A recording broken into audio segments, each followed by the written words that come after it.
Vamos dar início à palestra. Meu nome é Bernardo Chalfun e a ideia hoje é fazer um paralelo entre o caminho tributário, né?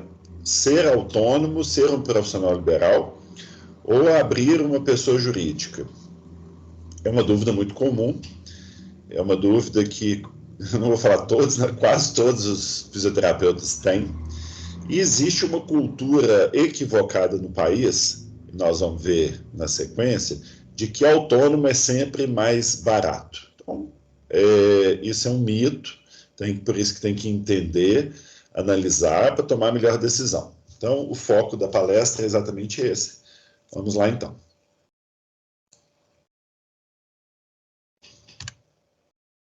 Bom, dando início, eu gosto sempre de enfatizar que nós somos, ou vocês estudantes vão ser, né, profissionais. Fisioterapia é uma profissão. E eu gosto de muito puxar para esse termo de se portar como tal. Se a gente é um profissional, a gente tem que agir com profissionalismo, né? Então, eu desde já convido a buscar sempre o caminho de se formalizar. A formalização tem uma série de benefícios. E, claro, é o caminho correto, né? Então não deveria nem ter essa dúvida. Mas existem alguns benefícios que é importante ressaltar e relembrar, que às vezes o colega, apenas olhando ali um valor do tributo, acaba, de forma inadequada, abrindo mão. Então, lembrando, ele te dá acesso a um sistema financeiro. Então, recentemente, né, a gente ainda vive as consequências aí da pandemia. O que aconteceu no mercado? A pandemia nos trouxe um impacto econômico-financeiro muito grande, onde o crédito, o dinheiro ficou mais escasso, principalmente naquele início de pandemia. Né, os negócios mantiveram com custo elevado e, pelo menos num curto prazo, nos primeiros meses, talvez no primeiro ano, houve uma redução muito brusca de faturamento.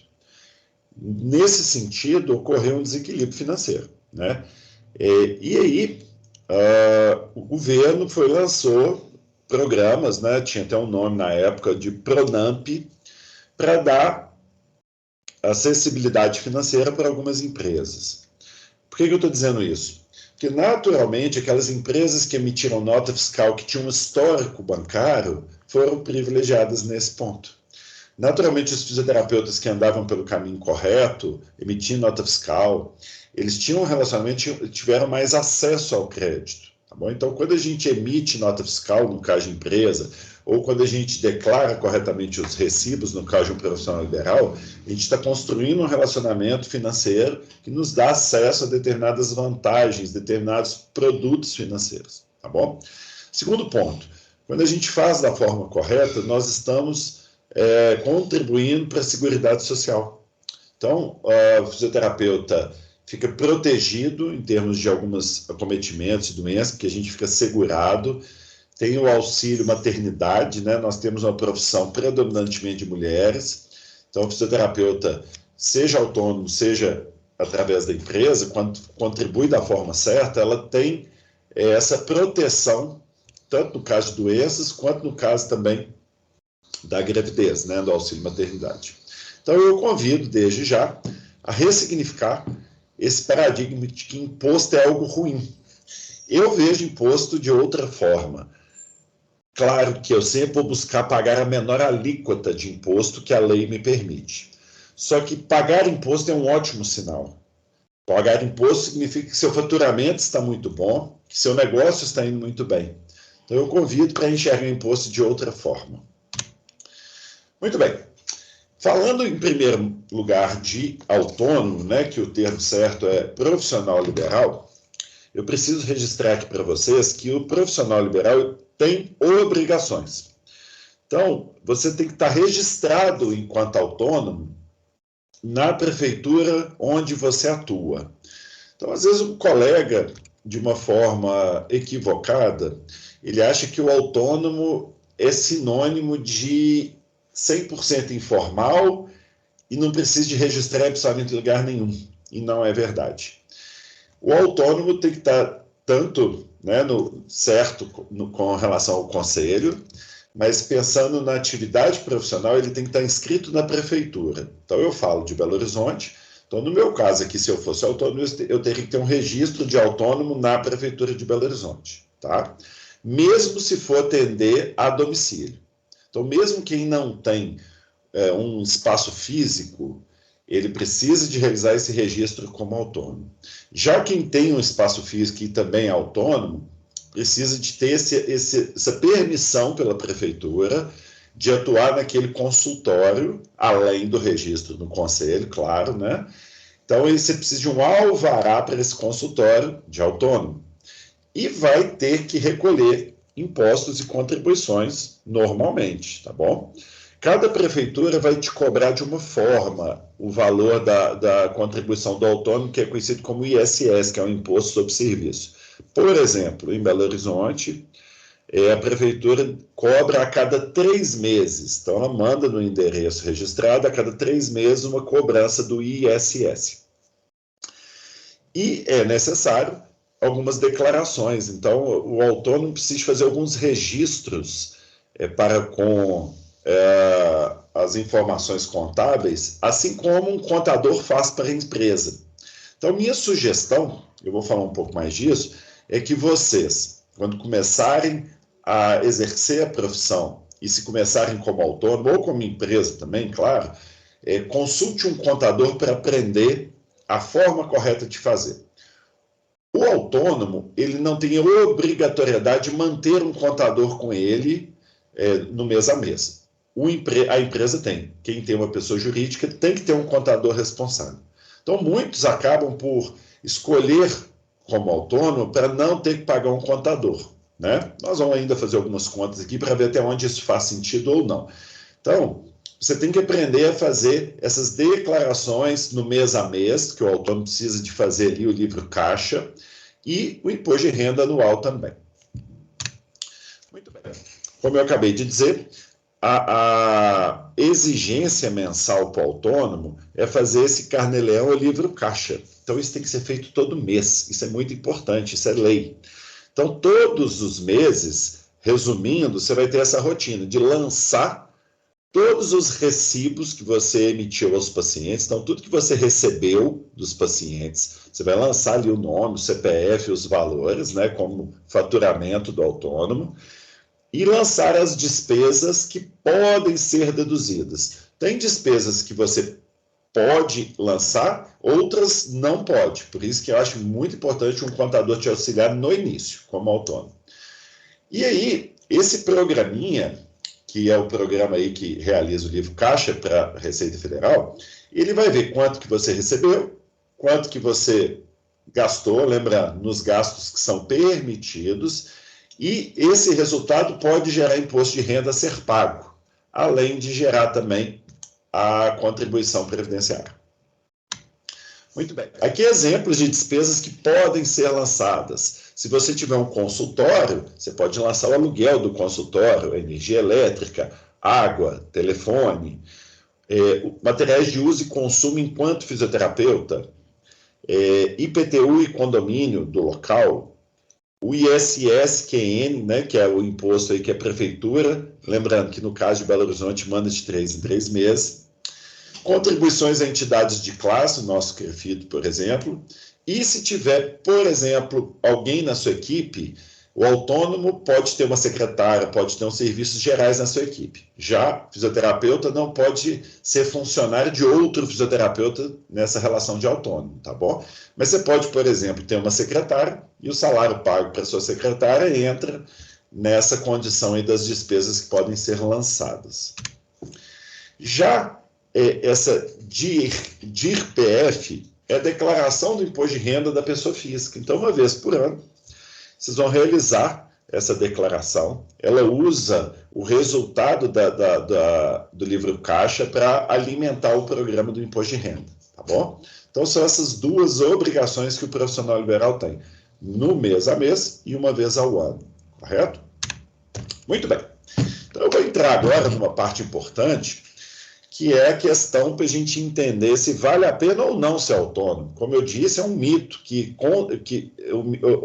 é um folclore, eu diria que autônomo sempre é mais barato. Então, daqui a pouquinho nós vamos fazer algumas contas e ver quando que isso vai fazer sentido ou não. Nesse ponto em diante, eu quero tecer alguns comentários. Não existe opção de emitir ou não recibo ou nota fiscal. O que eu quero dizer com isso? Muitos colegas no dia a dia falam, eu não emiti nota ou recibo porque o paciente não pediu. Não faz sentido, tá bom? Então, a nossa obrigação, independente do paciente solicitar ou não, é emitir. É o nosso dever, tá bom? Outro ponto que eu quero convidar aqui, nós temos um costume aqui no Brasil de dizer que a nossa carga tributária é muito alta, né? Que o imposto aqui é muito caro. Como consumidor, eu até concordo. Agora, como prestador de serviço, como fisioterapeuta, eu não concordo e vou explicar por quê. Quem paga o imposto é sempre o cliente, que é quem está comprando o serviço. Então, o fisioterapeuta tem que saber calcular o valor desse imposto e adicionar no seu preço de serviço. Então, tecnicamente, o fisioterapeuta não está pagando nada de imposto ali do serviço que ele está prestando. Porque quem está pagando é o cliente. Parece bobo o que eu estou dizendo, mas quem enxerga dessa forma vê claramente que uma parte do serviço é o imposto e que ele tem que ser bem calculado para que você acrescente no seu valor de venda. Logo, o cliente vai pagar esse imposto através do pagamento do seu serviço. Tá bom? Vamos lá. Então, essa é a dúvida. Qual que seria o melhor caminho? Ser um profissional liberal ou abrir uma pessoa jurídica, uma empresa? Para ajudar, eu tenho que duas contas, né? Essa é a primeira. Para vocês entenderem esse quadro, nós temos aqui, de um lado, o profissional liberal, tá? E de outro lado, essa mesma pessoa, o fisioterapeuta, que decidiu abrir uma empresa, abrir um CNPJ. Em ambos os casos, a minha consideração vai ser um faturamento de R$7.000. Tá bom? Para ficar igualzinho, para a gente poder fazer o cálculo correto. Então, vamos lá, vamos linha por linha aqui para entender. O autônomo que emite 7 mil de recibo por mês, ou seja, recebe R$7.000 dos seus clientes, ele vai gerar em média, eu estou tomando cuidado para usar o termo em média, porque isso pode variar, isso vem do livro Caixa, que a gente acabou de falar, então cada um tem um tipo de despesa que pode ser deduzida diferente. Então, numa média, um autônomo que vende R$7.000 vai ter, em média, R$670 de imposto de renda. Já o colega fisioterapeuta que decidiu abrir uma empresa e emitiu 7 mil em nota fiscal e conseguiu, aí é um detalhe, tá? Eu não vou entrar em detalhe no tipo de Simples hoje, mas ele conseguiu se adequar ao anexo 3 do Simples, que é a forma mais barata que tem, tá bom? Ele vai pagar 6% de imposto, ou seja, R$420. Então, 670 o autônomo, 420 quem abriu uma empresa e se enquadrou no Simples Nacional. INSS aqui é a Seguridade Social, né? É a aposentadoria futura. A regra seria 20% do que o autônomo recebe. Então, isso está na alíquota de quem recebe de pessoa física. Então, aqui é bem caro. Isso é um pouco polêmico. Alguns contadores interpretam que o autônomo pode recolher sobre um salário mínimo. Já outros, incluindo aqui a contabilidade que eu pesquisei, que é a Kaizen Contabilidade, não enxergam dessa forma, interpretam que o autônomo é obrigado, é compulsório, tá? É obrigado a recolher 20% de INSS sobre os R$7.000, no caso aqui do nosso case. Logo, 20% sobre 7 mil dá 1.400. Já quem montou uma empresa, a regra do INSS é um pouco diferente. Ele precisa, na adequação do Simples, de ter um prolabore, ou seja, como se fosse um salário, e em cima desse salário vai ter o recolhimento do INSS.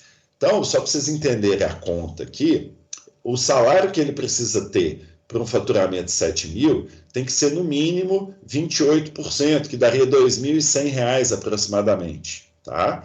E aí sim, o INSS vai incidir sobre os 2.100, tem uma alíquota de 11%, o que daria um INSS de 215,60 nesse exemplo.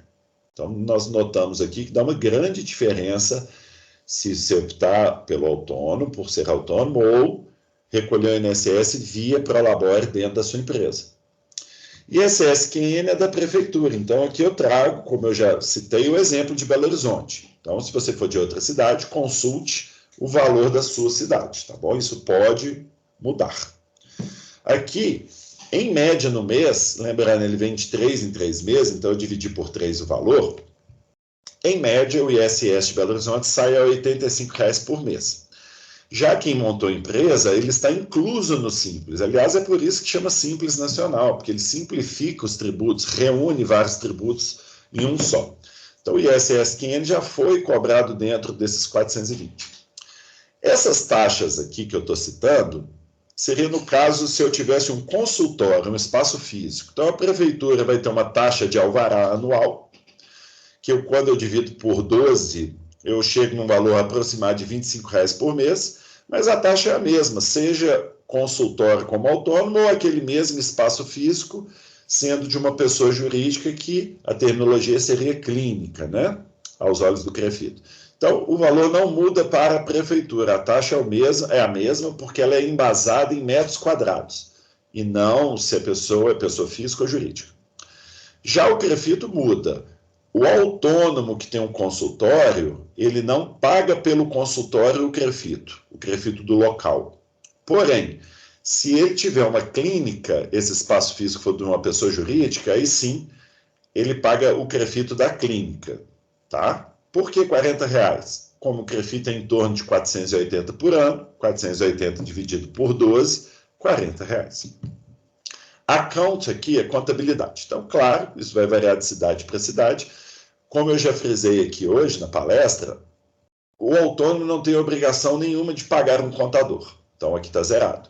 Já uma empresa tem que ter uma contabilidade. Eu utilizei aqui um valor médio de fisioterapeutas em Belo Horizonte, em torno de R$ 500. Somando tudo, nós vemos aqui que o profissional liberal que fatura R$ 7.000 e segue tudo corretamente, ele vai ter um custo de R$ 2.180 com os diversos impostos aqui que a gente relacionou. Já um empresário, uma pessoa jurídica, o fisioterapeuta que também ganha 7.000 e emite 7.000 de nota, ele vai ter, pagando, incluindo contador e CREFIT, 1.260 de custo. Então, a gente observa aqui com muita clareza que para quem ganha 7.000, não vale a pena ser autônomo, já vale a pena ser empresa, tá? Qual que seria esse limite? Eu costumo dizer que acima de 4.000, ter um CNPJ já começa a ser vantajoso. Menos de R$ 4.000, o autônomo passa a ser vantajoso. Por quê? O que despenca quando eu tiro o valor aqui dos recibos emitidos? É esse INSS. Então, esse valor aqui total, ele acaba caindo muito na medida que o valor de recibo é menor. Já aqui, como está mais equilibrado, uma redução das notas fiscais não vai ter uma grande redução no total, porque o contador é o mesmo, o CREFIT é o mesmo, essa taxa é a mesma. O que vai reduzir seria o valor do Simples e um pouquinho do INSS. Logo, você não vai ter uma redução total aqui no caso da empresa, na situação de faturar muito menos, e vai ter uma grande diferença aqui no caso do autônomo. Então, resumindo, mais ou menos 4.000, isso tem que ser analisado, então eu faço sempre um convite e um lembrete de vocês olharem com o contador antes de tomar essa decisão. Tem que ser analisado caso a caso. Mas, via de regra geral, 4.000 seria uma linha de corte, e esse case aqui, que foi de 7.000, ficou claro que a empresa é mais vantajosa. Eu trago um segundo case. É comum colegas juntarem para poder fazer uma análise, né? Vamos dividir o espaço, mas cada um fatura o seu, ou seja, nós vamos ser autônomos, não vamos constituir uma sociedade. Então, seria o lado esquerdo. Mais uma vez aqui do lado esquerdo, cada um faturando 7.000. O que vai acontecer? O gasto vai dobrar. Então, recordando aqui do slide anterior, 2.180 vezes 2, 4.361. Porém, se esses colegas decidirem abrir uma empresa, não vai dobrar. Por quê? Contador não dobra, Crefito não dobra e a taxa ali do alvarazinho não dobra. Nota que a taxa do alvará aqui, como são 2 autônomos, a prefeitura enxerga 2 registros de consultório diferentes, por isso que dobrou. Então aqui, como essas 3 últimas linhas não dobram, era 1.200, passou para 1.836, então não dobrou. Então, quanto maior é o faturamento, mais vantajoso é a empresa. E quando a gente soma autônomos com um bom faturamento, vai ficando mais vantagem à sociedade do que cada um se manter como autônomo. Então, aqui fica muito claro que a nossa tomada de decisão, via regra geral, vai ser pelo momento profissional. Ou seja, você está começando agora, o faturamento está baixinho, começa como autônomo. Você já tem uma base de clientes, já ultrapassou os 4.000 de faturamento, conversa com um bom contador e comece a planejar a abertura da sua pessoa jurídica. Considerações finais aqui, importante.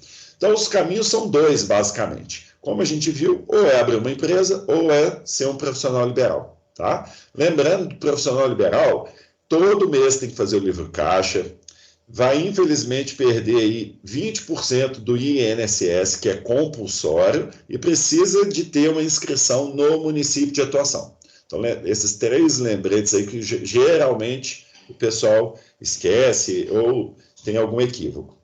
E a segunda opção seria abrir uma empresa, que pode ou não ter sócio, hoje em dia isso é muito tranquilo, e uma das melhores cargas tributárias que a gente tem é quando a gente adere ao Simples Nacional. Então, a fisioterapia é permitida, a empresa da fisioterapia, né, a clínica de fisioterapia, ela é autorizada a optar pelo Simples Nacional, tá bom? Então, é uma ótima opção para a maioria dos casos.